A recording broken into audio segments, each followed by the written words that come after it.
Tja,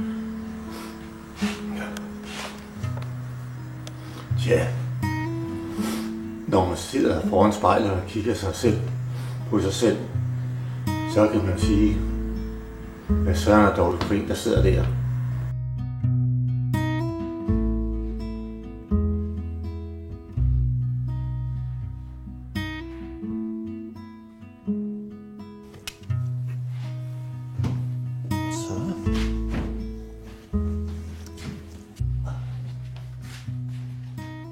Det kan være lidt svært imellem, når man kun har en hånd med 5 fingre på. Men jeg har heller ikke rigtig noget at nå, så man har jo også tiden til det. Kærlighed, det betyder meget for mig. Det er nok noget af det vigtigste her i livet, der holder en i gang. Det er kærligheden og det, man føler sig forelsket i en. Og hvis man skulle være så heldig at finde en, man kan være forelsket i resten af sin tid, jamen så ville det jo være skønt. Hvis der kommer nogen og kommer en dame og man skal have med hjem, så er det dejligt, at der er rent sengetøj på. Så blev min seng tilret igen.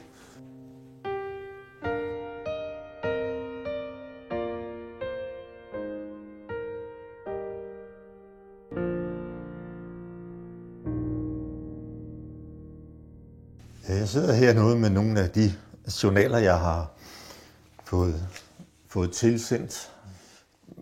De ting, der står her, er faktisk selv ikke noget, jeg har overhovedet haft i min hukommelse. Det drejer sig om en 50-årig mand, kendt med maniodepressiv lidelse, har bevidst skåret sin venstre hånd af med en vinkelsliver. Denne er nu blevet amputeret helt. Patienten gav forklaring på, at han havde gjort denne handling som en protest mod myndighederne, fordi han ikke kunne få sin kæreste til Danmark. Kæresten bor på Elfenbenskysten. Så, ja.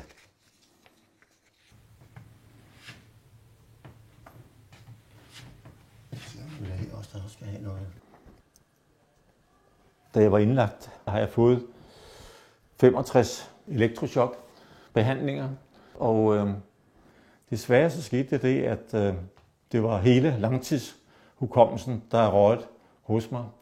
Og det kan jo være lidt trist, fordi man mangler jo en del af sit liv, og man mangler en del af de minder, man har haft samlet på.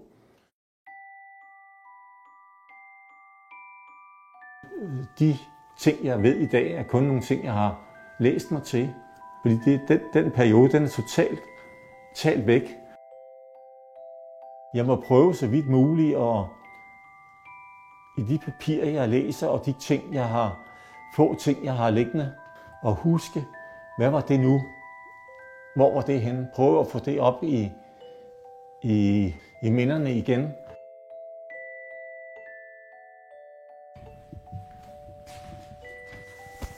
Jeg har jo rimelig mange billeder liggende. Og der er så nogle her fra mens jeg var discjockey. Jeg har jo altid været meget indelukket sådan set, og passe mig selv og gjort de ting, jeg havde lyst til at gøre, ikke? Og der var ikke det store kvinderæs på det tidspunkt.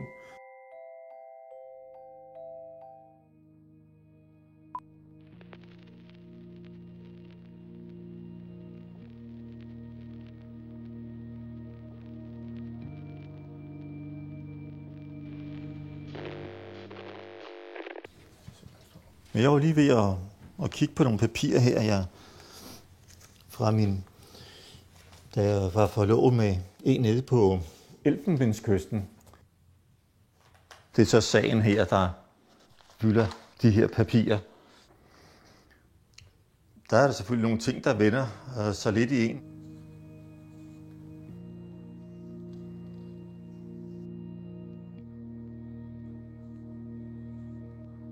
Vi havde det godt sammen, og vi sendte pakker frem og tilbage til hinanden, og breve sendte vi også afsted. Det var da en skøn oplevelse, og dejligt at se og være sammen med hende. Vi prøver at søge at få min kæreste op til Danmark for at bo, men desværre så kunne hun ikke få lov til at komme herop og bo, fordi vi ikke havde været sammen nok. Og i frustration og stress over det, så tog jeg så med en vinkelsliber og skar min venstre hånd af mig, stykke for stykke ned igennem. Og jeg følte faktisk hverken smerte eller noget som helst, og til sidst så lå hånden på gulvet, og det var så det. Jeg på den måde så håbede, at ministeriet ville se med velvilje på sagen, men det skete aldrig. Jeg kunne måske have gået ud og smadre nogle vinduer i stedet for, men det var jeg ikke opdraget til, så det var min hånd, skaden på mig selv, der blev gjort.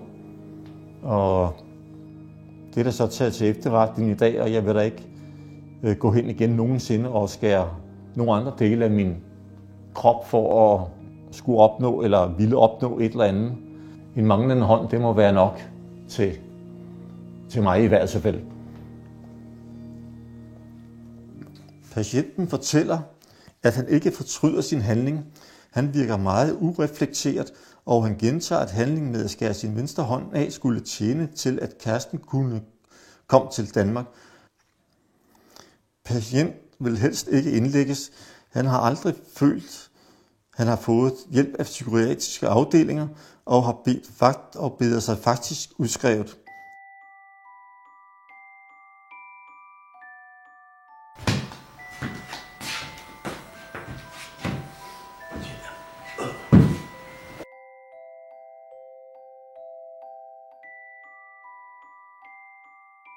Jeg har så skrevet sammen med en nu nede i Kenya et stykke tid, og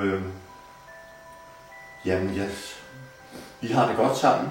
Jeg håber da, at hun kommer herop, og jeg håber, vi får en dejlig tid sammen, og jeg glæder mig der. Jeg går der og glæder mig til, at det skal ske.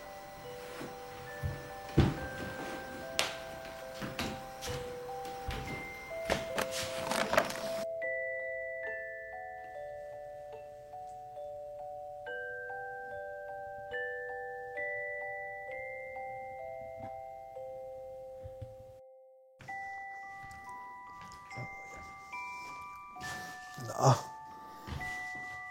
skal vi se, hvad der er på den lille computer i dag. Nå, men der er hun jo, min lille veninde. Det ser jo godt ud. Det var måske den rigtige dame for mig, jeg har fundet nu.